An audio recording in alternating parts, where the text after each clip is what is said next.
नमस्कार, आदाब, सत श्री अकाल, जय भीम, जोहार। मेरा नाम है नवीन कुमार।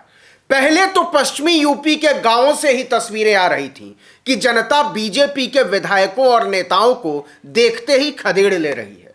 वोट पर विचार करना तो दूर, वोट मांगने भी नहीं दे रहे। यह बिल्कुल गलत बात है, ऐसा बिल्कुल नहीं होना चाहिए। लेकिन यह तो गजब ही हो गया कि पश्चिमी यूपी में संसार की सबसे महान पार्टी के महान नेताओं को खदेड़ने की बीमारी इलाहाबाद, पूर्वांचल, बनारस तक पसरती जा रही है। खबर आ रही है कि यूपी की जनता ने सूबे के डिप्टी सीएम साहब को भी खदेड़ लिया। कुछ अजीब अजीब से नारे भी लगे हैं। कितना खराब लगता है जब अपने ही चुनाव क्षेत्र की जनता अपने ही चुने हुए नेता को खदेड़ ले।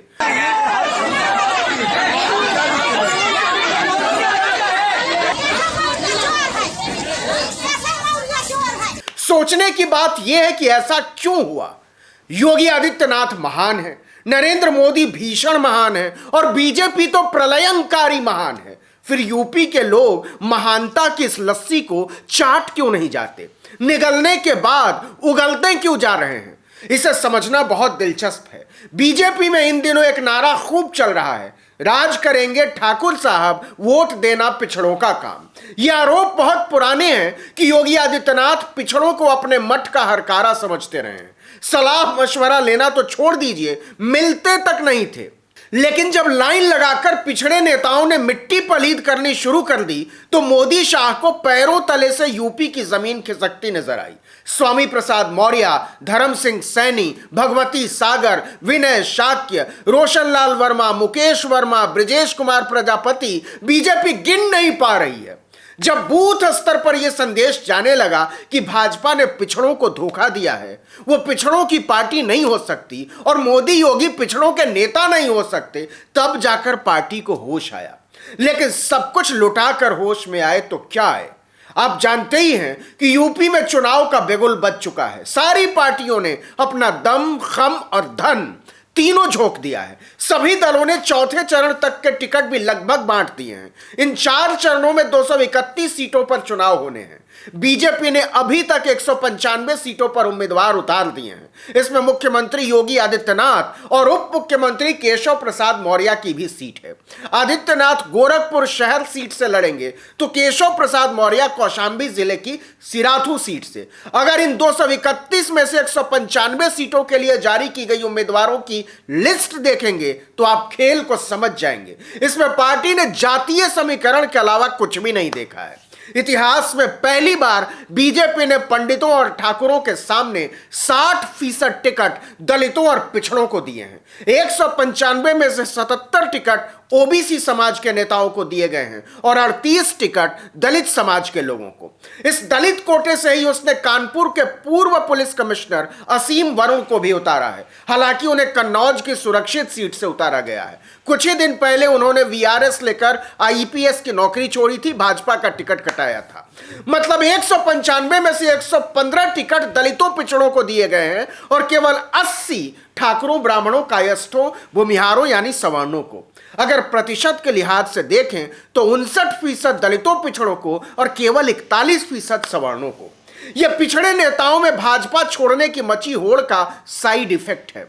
बीजेपी ऊपर ऊपर से बोल जरूर रही है कि स्वामी प्रसाद मौर्य, धर्म सिंह सैनी, विनय शाक्य या रोशनलाल वर्मा वगैरह नेताओं के जाने से कुछ नहीं होता। अगर कुछ नहीं होता तो पुलिस चौकियों के प्रभारी तक के लिए ठाकुर खोजने वाले योगी आदित्यनाथ पिछड़ों को चुनाव लड़ाने के लिए ऐसे लालायित न हुए होते। जाहिर सी बात है, यह उनकी मर्जी के खिलाफ हो रहा है और मुख्यमंत्री को समझा दिया गया है कि आपने जितना बर्बाद किया था किया। आपका फैलाया हुआ रायता पार्टी समेटे नहीं समेट पा रही है, तो अब जो हो रहा है उसे होने दीजिए और चुप मारकर आप अपने गोरखपुर पर फोकस कीजिए, कहीं वही मामला न फंस जाए। सुभावती शुक्ला और चंद्रशेखर रावण ने योगी के सामने खूंटा गाड़ दिया है। हो हिम्मत तो जीत कर दिखाओ। पश्चिमी उत्तर प्रदेश तो काम से गया ही समझिए, यही नजर आ रहा है फिलहाल तो। हालांकि 16 जाट उम्मीदवारों को उतारकर मोदी शाह ने थोड़ा सा संतुलन साधने की कोशिश की है। लेकिन 129 सीटों वाले पश्चिमी उत्तर प्रदेश में पिछली बार 104 सीटें जीत जाने वाली बीजेपी के सामने चुनौतियां बड़ी नहीं, विकराल हैं। सच यह है कि योगी मोदी ने बहुत देर कर दी है। इतने सारे दलितों पिछड़ों को उतारने के बावजूद वो दलित या पिछड़ा नेतृत्व देने को तैयार नहीं है। पार्टी ने योगी आदित्यनाथ को ही प्रचार का चेहरा बनाकर रखा है और यह उसके लिए नासूर बन गया है। दलित पिछड़े उम्मीदवार और दलित पिछड़े नेतृत्व का अंतर बीजेपी को खाए जा रहा है। पिछले कुछ दिनों में जिस तरह से पिछड़े नेताओं ने बीजेपी का दामन छोड़ा है, उससे जमीन तक यह संदेश गया है कि भाजपा ने इस तबके के साथ अन्याय किया है और अन्याय से ज्यादा उसका इस्तेमाल किया, उसका तिरस्कार किया है। अनुप्रिया पटेल, संघमित्रा मौर्य और संजय निषाद जैसे जो गिने चुने पिछड़े नेता बीजेपी के साथ बच भी गए हैं, वो भी फंसा हुआ महसूस कर रहे हैं। वो अपने मोहरे चुनाव के बाद भी तय कर सकते हैं। डैमेज कंट्रोल के लिए बीजेपी ने अभी तक 32 विधायकों के टिकट काटे हैं। इनमें से कुछ चर्चित नाम भी हैं, जैसे बरेली कैंट से विधायक राजेश अग्रवाल हैं, बरेली के ही चैनपुर से विधायक राजेश मिश्रा उर्फ पप्पू भरतौल, जिन पर उनकी बेटी ने ही आरोप लगाया था कि एक दलित से शादी करने के कारण वो उन्हें मरवाना चाहते हैं। गोरखपुर शहर की सीट योगी आदित्यनाथ को देने के चलते पार्टी ने लगातार 4 बार के विधायक राधा मोहन दास अग्रवाल का ही पत्ता साफ कर दिया है। इसके पहले योगी विधान परिषद के रास्ते सदन में पहुंचे थे, लेकिन फिर भी मची हुई भगदड़ ने बीजेपी के हाथ बांध रखे हैं टिकट काटने में। इसी वजह से केवल 17% विधायकों के टिकट ही उसने काटे हैं। इस पूरी कवायद के पीछे बीजेपी की कोशिश यह संदेश देने की है कि भारतीय जनता पार्टी पिछड़ों के साथ है और आने वाले दिनों में उनकी भूमिका का पूरा ध्यान रखा जाएगा। लेकिन बावजूद इसके वो पिछड़ों के वोट को लेकर आश्वस्त नहीं हो पा रही है। अब इसका साइड इफेक्ट भी समझ लीजिए।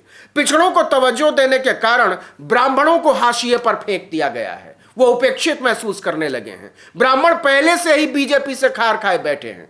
ऐसे में उम्मीदवारी भी ना मिली तो जाहिर है वो दूसरे विकल्पों पर सोचेंगे और ब्राह्मणों के लिए तो मायावती भी तैयार बैठी हैं, प्रियंका गांधी भी और अखिलेश यादव भी। वो जिधर सरकार बनती देखेंगे उधर झुक जाएंगे। फिलहाल एक लाइन में बीजेपी की सबसे बड़ी चिंता यह है कि वो किसी भी तबके के वोट को लेकर भरोसे के साथ कुछ भी नहीं कह सकती कि उसको वो वोट मिलने ही जा रहा है और यह हिस्सा उससे छिटका नहीं है। इस वीडियो में इतना ही, लेकिन अगर आपने आर्टिकल 19 इंडिया को अब तक सब्सक्राइब नहीं किया है तो फौरन कर दीजिए, बेल आइकॉन दबाइए, घंटी जैसी आकृति लाइक कीजिए और कमेंट करके बताइए हमारा वीडियो आपको कैसा लगा। अगर YouTube पर हमारा यह वीडियो आप देख रहे हैं तो हमारे चैनल को सब्सक्राइब जरूर कर दीजिए और अगर Facebook पर देख रहे हैं तो हमारे पेज को लाइक कर दीजिए। हम Instagram पर भी मौजूद हैं, वहां जाइए और वहां भी हमारे पेज को लाइक कर दीजिए। अगर सारे प्लेटफॉर्म्स पर मौजूद रहेंगे तो हमारा वीडियो आप तक ज़रूर पहुंच जाएगा। हम लाइव इवेंट्स भी करने लगे हैं, हम डिबेट भी करने लगे हैं, हम लोगों के साथ जुड़ने भी लगे हैं। तो आप नोटिफिकेशन पर ध्यान रखिए, उसमें आपकी भी भागीदारी हम सुनिश्चित करेंगे। नमस्कार।